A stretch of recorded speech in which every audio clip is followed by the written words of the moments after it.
we doing, everyone? So today, of course, is the leg day exercises for those of you guys who want to do this one.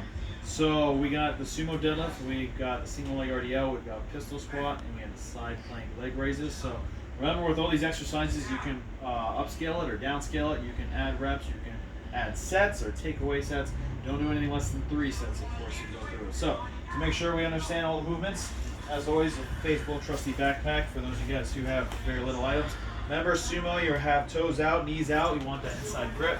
Get low as you can. Grab that bag all the way up, nice and tall. Push through, all the way through. So remember, the greater that weight is, the better it is. Emphasize, of course, nice tight back, coming through. And again, wide toes as you do so. Of course, if you have weights or dumbbells, you can also do the same thing. So you can grab as you wish. Just make sure you're challenging yourself in some way. Pistol squats, as we've gone over before. There are many different ways to do it. If you have a high step, let's say, you can do it in a much easier fashion, just stepping down if this is easier for you.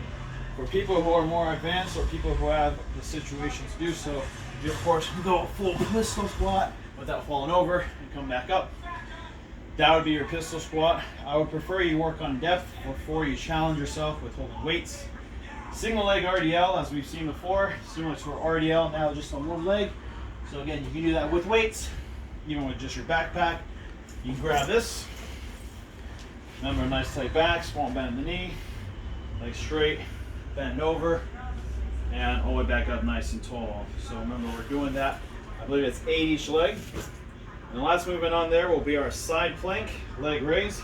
So again, this one's nothing fancy. If you guys have ankle weights, that'll probably be the best way to challenge this one. You're gonna get into a side plank and raise your leg out. Really emphasize, again, that glute engagement. Make sure you hold for just about a second out there because we want to make sure we're engaging those glutes. So, probably not the most intense leg exercise, but again, just as necessary. Do what you can. Good luck.